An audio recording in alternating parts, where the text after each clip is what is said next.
Hi, everyone. I'm really glad you're here. This is something I've been wanting to share for a very long time. And if I'm being honest, it feels a little vulnerable to say it out loud. But I also know how important this conversation is. Today is part one of a series I'm calling Healing Body Image Distortion. And the first part is really about where it all began for me. For most of my life, I struggled with how I saw myself. And the tricky part is, I didn't even realize it at the time. I thought my thoughts were normal. I thought the way that I viewed my body was just the truth, that these were the cards I dealt. And I also wondered a lot why, or why me. But looking back now, I can see that what was actually happening was that my mind had taken over. What I call the monkey mind, that inner voice, that constant commentary. It was running the show, and I allowed it. Unconsciously, I was not aware of it, but I allowed it because I was trying to control it. And it shaped everything, every relationship, how I showed up in every situation at work, personally. It shaped what I believed I was worthy of, how comfortable I felt in my own skin, every experience that I allowed myself to have, it was there. And I know I'm not alone in this. So if you're here and you've ever looked in the mirror and been overly critical or felt like no matter what you do, it's never enough, or it's just that quiet discomfort in your own body, I want you to know that you're in the right place. This series isn't a quick fix. It's really about awareness, because for me, that's where it began, where everything, my healing journey really began, being the observer, actually seeing what was going on beneath the surface and knowing that the story that I had been feeding, my ego mind, the monkey mind, had been feeding all these years was not actually my truth. But there was such power in that, any belief system. So I had to really look at, what do I believe about me? What are my belief systems that I'm holding, and why am I holding those? And that I actually have a choice. So today I'm going to take you back to where this started for me, and how, without realizing it, I allowed this distortion to slowly take hold, to grip me. And my hope is that as I share, maybe something resonates with you, maybe something clicks, and it opens the door to your own awareness and healing. So let's get started at the beginning. So it it was probably 7, 8, or 9. I don't remember the exact age. I'm a twin, and just a moment on that. My twin had a very different body shape and than I did. So she was very slender. She had blonde hair, blue eyes. She also had metabolism. She was often, or the family would say, "Oh, she can eat a horse and never gain an ounce." Where my family would, I now understand they were probably trying to help me feel better. But oh, well, it's genetic. You have your mom's metabolism. I look at something, I gain weight, right? Or that you're big bone, Jennifer, is what I was told. Okay. So, but that's all I believed it because, and again, my mom, my family, I know now today that it wasn't intentional to hurt me. They were unconscious. That's what they were told, right? That the reason why. So going back to the 7, 8, or 9 year old, I remember the earliest memory I really have of this was when I was in school, and a classmate had said, well, started calling me names, basically. The name was Fatso, and would constantly remind me of that and compare me to my sister as well. And that of course, really hurt me. And I started to, that's when I started to learn the distortion that, oh, the way that I look is not accepted anymore. So that was a big theme for me, is that acceptance. In order for me to be accepted or loved, then I needed to look a certain way. So from that age, um, I remember going to a store with my mom and stealing some Dextratrim.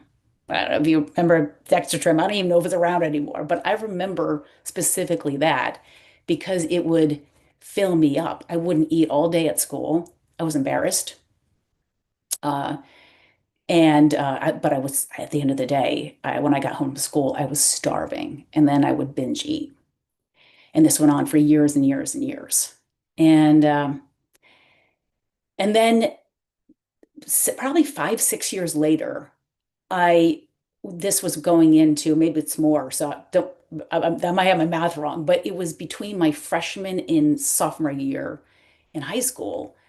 I I got tired of it, I guess you would say. I started to work out in my room with anything that I could find available in my room. And I would eat salads a lot. And that summer, I lost a lot of weight.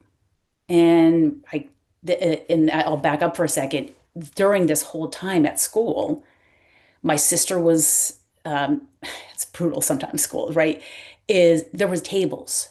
This was unspoken, but you just knew when you walk into a classroom or the lunchroom, this table, and it happened to be in the back right-hand corner, was the popular table or where the athletes sat. My sister sat there. She wasn't in any sports, but she had a seat at that table. Then there was the geek table, those really, really smart students. And I was up front and center, what was known as the misfit table, literally called the misfits, because had some learning disabled students there. Also, my best friend, still to this day, we sat at that table, and it was just known.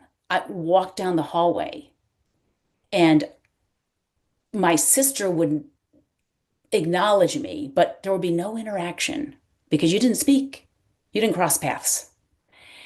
So the those that community of my sister's friends just wouldn't interact with me.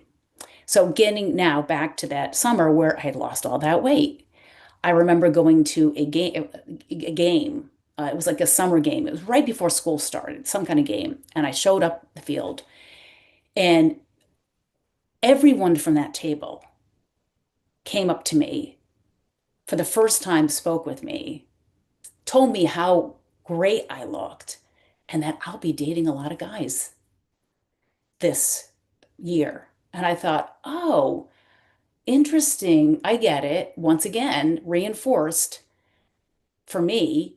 Oh, I get it. I look a certain way. Now you'll talk to me.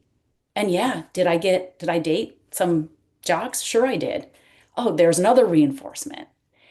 So that ran so deep for me. And that was kept feeding the monkey mind, right? And still continuing to search at external sources, the Dexitrims or the starvation diets or what have you, to control my body.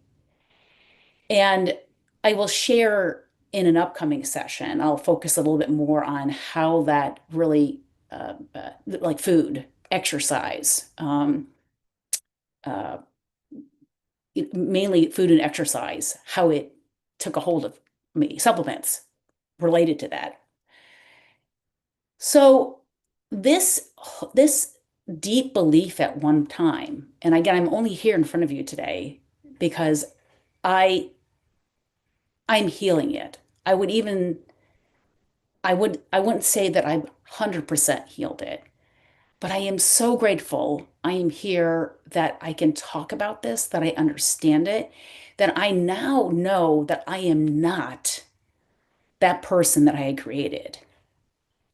And I think I shared in an earlier video about choosing choices we make. We choose happiness. And this was one that took me a minute to really dig deep and understand why have I not healed that part.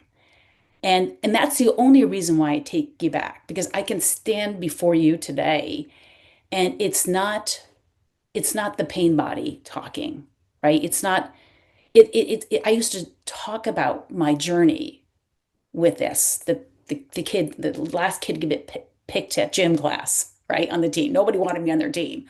Uh the kids that would make fun of me, almost like as a badge, or like, look at me, look at what I endured, look at how hard it was. So that was very different than I stand before you today, where I acknowledge and I recognize that there was a reason for that. I don't have to analyze it, but I disassociated from that belief system. But I had to look at it first, because I was running from it. I was masking it. I was putting band-aids on it. And along the last couple of years, so much so that when I looked back at pictures of any, I mean, what I would say great memories, I remember how I was feeling in my skin. I would be able to tell you in that picture, I was absolutely miserable and depressed. I thought I looked fat. I thought I looked awful, whatever. Nobody liked me, whatever. Uh, or I felt amazing, but I was miserable inside because everyone else is enjoying their time and I'm in the corner having steamed carrots, for example, where I really wanted to have that beautiful pasta dinner that my partner made or with love. So all the internal dialogue was criticism, was control, and it was literally shrinking my spirit, is what it was doing. So this is part one. And I invite, if you have questions, I'm happy in the upcoming series to address those.